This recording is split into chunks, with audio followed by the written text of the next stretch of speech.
I recount this occurrence to the best of my memory. I am sure there will be details that I am missing, and I admit that most of the story is based on hearsay, as I was not acquainted with the individuals being talked about in this tale, nor was I present for most of the events leading up to my ordeal. It is an episode I experienced while on holiday that shall haunt me for the remainder of my days. This incident and the events leading up to it happened in the small seaside village I was visiting. These, or I should say this, series of events occurred to a gentleman named Oswald Good.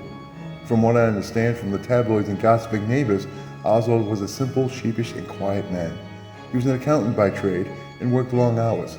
For that matter, there was no need for social skills, and from what I was told, he was a bit awkward regarding social events and avoided them at all costs. Now, Oswald had a wife, Cora, to whom he had been married for 18 years. She was outgoing, charming, and polite in the public eye, often seen in social circles with high spirits, and boasting about her beautiful home and how Oswald lavished her with expensive gifts. Behind closed doors, though, Cora became a different person. She was rude, demanding, and cruel. The neighbors often heard her berating poor Oswald, scolding him for various reasons, like why they had no children, why he didn't have a backbone, or why he didn't make more money to support her extravagant lifestyle, for example. Then one afternoon, if I recall a rather pleasant day from what I was told, Oswald had returned from the office, and she was gone. Or at least that is what he relayed to the constable. The constable paid a visit to the Good residence. He was welcomed and brought into the parlor. He asked the standard round of questions when he noticed something peculiar. "I see you had a new floor installed recently," the constable stated. "Yes," replied Oswald. "There was an incident involving a green log. I neglected to put up the screen. The log outburst and embers scattered. I was unable to remove them fast enough before they did some minor damage.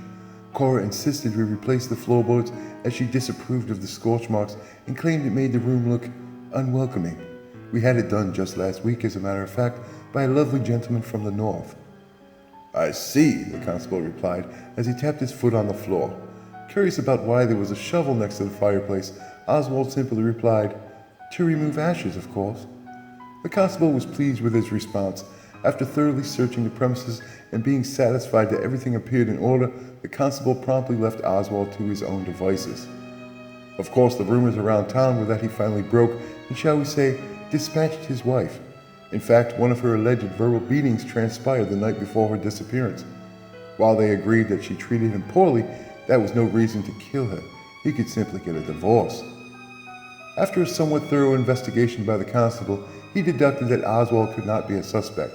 As confirmed by his employer, he was obviously at work and could never do anything so atrocious as to simply murder his precious wife.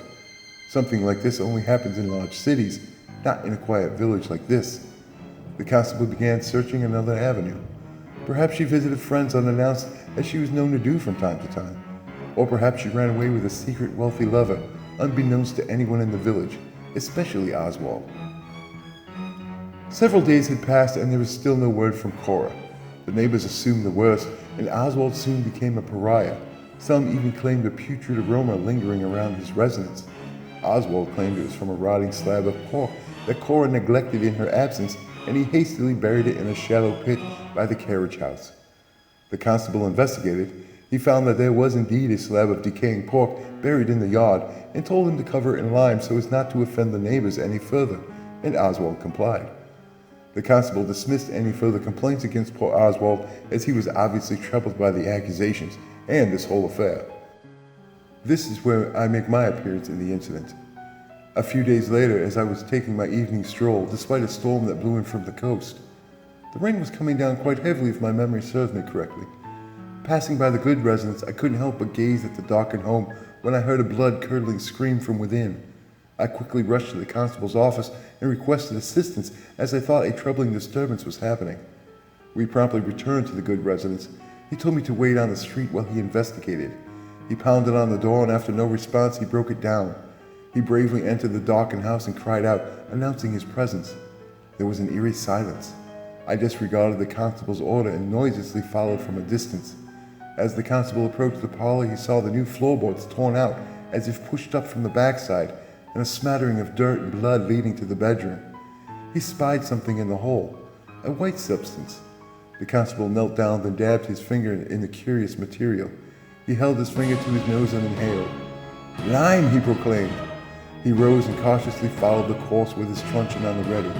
The constable stepped through the threshold of the bedroom. To his horror, he saw that Oswald Good was deceased, lying on the bed, pale as freshly fallen snow, a scream frozen on his lips, his eyes bulged with fear.